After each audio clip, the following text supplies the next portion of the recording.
a tots i totes a Voltem pels llibres, un espai dedicat a llibres vells com aquest i a llibres nous, com el que avui vos presente de l'editorial Bromera, que es titula Versos que canten i ballen, de la poetessa Fina Xirvés.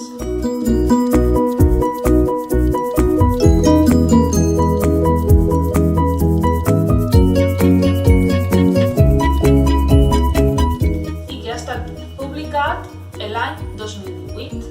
És un llibre molt nou i és un llibre que paga la pena conèixer, perquè tal com em va presentar la poetessa en unes jornades de poesia aquest llibre abans que fos publicat, és un llibre que no és sols per a llegir, sinó que també és per a cantar, com totes les poesies, es podria dir.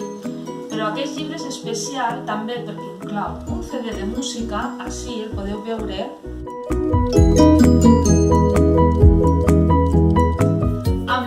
amb els versos cantats convertits en cançons pel cor Els Menuts de Bonrepòs i Mirambell.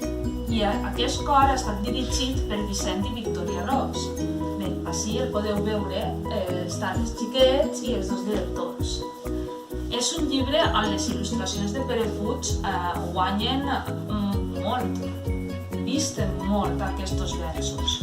Per exemple, el meu preferit és aquest, El vaixell pirata. I com podeu veure, aquest poema de Fina Xirvés, acompanyat per les imatges de Pere Puig, també ens ofereix l'oportunitat de cantar-lo nosaltres amb les partitures. I aquestes partitures les podem cantar perquè al final del CD podem escoltar la música sense el cant dels xiquets.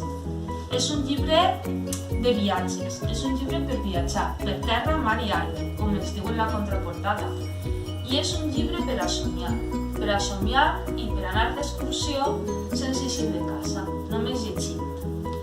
Jo penso que és un llibre que paga la pena tindre, ja que la poesia ens ofereix no sols una lectura, sinó també un sentiment. Així doncs, és un llibre que vos recomane i que heu de llegir, que paga la pena tindre, com ja he dit abans.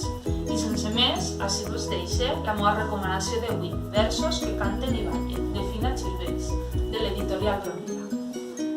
Fins ací la meva recomanació. Adeu, fins a l'altra.